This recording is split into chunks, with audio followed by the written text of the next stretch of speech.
Yeah, not seeing it. Maybe if you turn it sideways. Nope. Oh, hey, Kellen here, and I'm looking at an optical illusion. If you look at it a certain way, you're supposed to see a 3D picture pop out. Here, see if you can see it.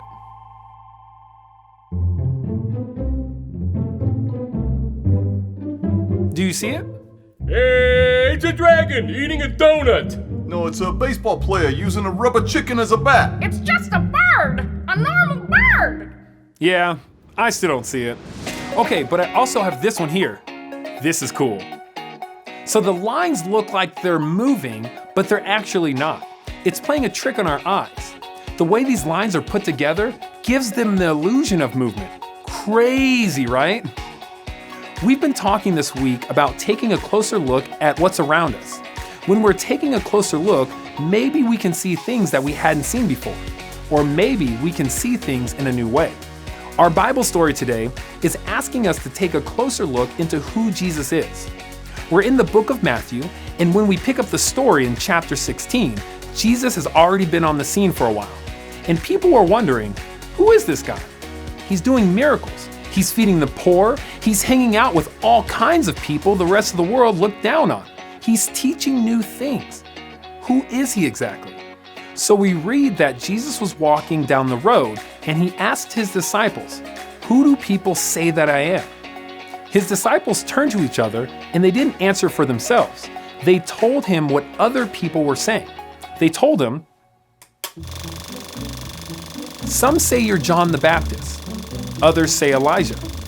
Others say Jeremiah or one of the prophets." That's what the disciples said.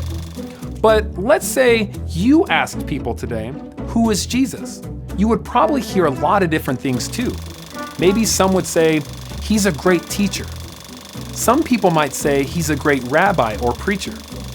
People might see how he healed the sick and call him a doctor. People might say Jesus is love, that he is the light of the world, that he is a shepherd for his people. People have a lot of different thoughts about who Jesus is. But let's go back to the story now. His disciples had given him answers of what others were saying, but then Jesus asked his disciples, "But what about you? Who do you say I am?" I wonder if the disciples were scared here. They were put on the spot. Maybe they didn't know exactly who Jesus is, or maybe they didn't want to say what they thought. But here, Jesus was asking them point blank, "Who do you say that I am?" They had to answer for themselves. But then, after a moment, Peter spoke up. He too might have been scared or unsure, but he said this, "You are the Messiah, the Son of the living God." Now, Jesus is many of those things we listed, but Peter recognized he is so much more. And here's the thing, you're invited to recognize the same thing. If you see that Jesus is the Messiah and ask him to be a part of your life, he can and he will continue to change your life forever.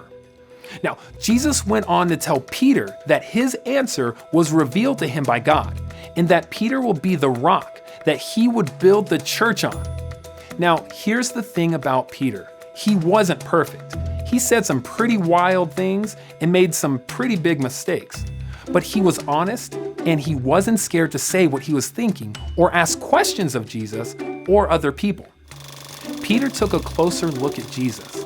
He saw the way Jesus loved, the way he taught, the way he changed the world. Peter realized Jesus is the Messiah. We can learn a lot by being honest and asking questions just like Peter. You can talk with people about what you believe. Especially talk with people in your life that you can trust, like your parents or your small group leaders. The more you talk about what you believe, the more you can learn from others, and the more others can learn from you. That's it for today. I'll see you guys soon as we continue to take a closer look.